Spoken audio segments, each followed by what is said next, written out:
G'day guys and welcome back to Raging Rhino. It's time for the final episode of Loki, episode 6, called For All Time, Always.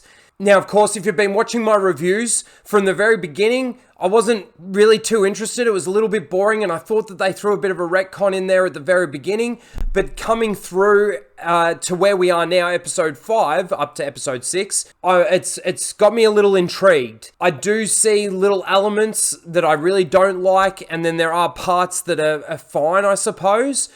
I don't know where this story goes. If I had one prediction in this episode, it would be that Loki ends up sacrificing himself for Sylvie, or something along those lines. Anyway, I don't want to drag this beginning bit out too much. Let's get straight into this episode and you'll get my thoughts at the very end. Let's do it. Why do you think that changes anything? That changes everything. The Nexus event, the two See, it makes me think that she's involved. No. All clips from the MCU.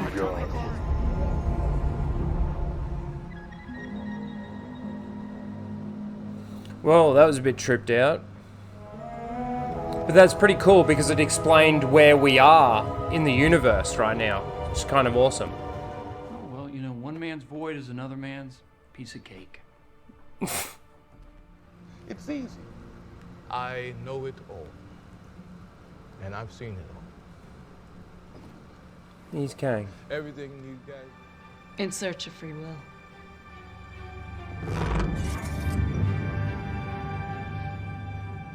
I understand your moral objections to what the TVA... What? Than our experience. Why aren't we seeing this the same way? She's gonna kill him. Because you can't trust. She's gonna kill him.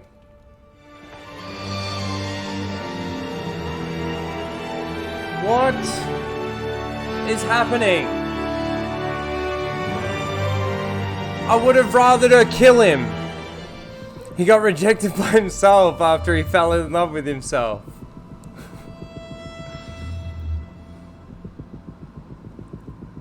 Poor guy.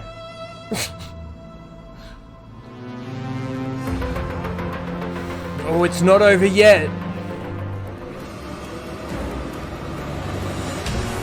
Wow.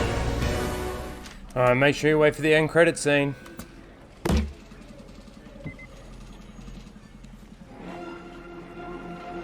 Oh, is that it? Okay.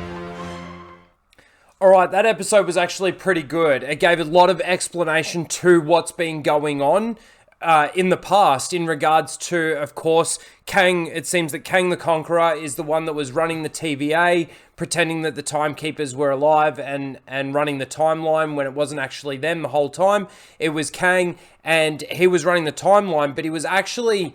His motivations for what he was doing was actually pretty reasonable, to try and stop the multiverse from going into madness. And of course, with Doctor Strange Multiverse of Madness coming, we obviously know how that's now being completely opened up. So like I mentioned, this episode gave a lot of information. It was an information dump in regards to explaining what we've essentially been watching over the last 5 episodes, and essentially what we've been getting out of the MCU and how the timeline has been working. Now, there was the bits where the two Lokis, Loki and Sylvie, of course, there's the little love story there. Loki's fallen in love with Sylvie and he's trying to use that love to stop her from killing Kang. And it doesn't really work in the end. She grabs the tempad, which is essentially the thing that Kang had on his wrist to do all the projections, to give us the explanation, and teleported Loki back to the TVA, and then killed Kang. Now, I know that there's going to be a lot of people out there that are going to go, oh, she ended up killing him. It's all her. It's all her. I didn't really see that in this episode. It wasn't woke, I don't think, in any way. Her motivations are actually quite reasonable. The thing that I didn't like, though, is that for Loki, it should be about ruling. It should be about ruling the throne, and he's basically doing it because he just wants Sylvie to be happy and survive and just be happy. Like, he should have his own motivations in, okay, we should actually have a chat about this, Sylvie, before we just go at each other and try and kill each other. We should actually try and, you know, hash this out. And Sylvie's just fighting. there was bits of that I was a bit like, come on, like, stop and talk about this for a second. She's just wanting to kill him. And again, her motivations are there. The TVA took her life away from her, and she can't see the upside to any of this. Whereas you can see how Loki can see, well, essentially, he's trying to do it for good because he wants to keep the timeline stable. But it should also be for Loki about ruling the universe. And she even says it's all about ruling, and he's trying to make the point that it's not. And she's got trust issues with him. You know, he should have just as many trust issues with her, as far as I'm concerned, where there isn't really that. But of course, she kills Kang the Conqueror. Kang, in his explanation, mentions that as soon as you do this, the variants of me are going to come after the TVA, because they're all going to want to rule the timeline, rule the universe, and use their timelines to fight the other timelines. So they've essentially put the entire universe, the entire multiverse, into chaos. I thought it was a good episode. I really, I actually kind of enjoyed that. I thought it was really good. You saw at the end there that they're going to be doing a Loki season 2, so that should be interesting, because I don't exactly know when that's going to come out. It's probably going to come out after Doctor Strange Multiverse of Madness and, a few other movies. So it's going to be interesting how they're going to tie what's happened here into the movies coming up, and then, of course, going back into the Loki season 2.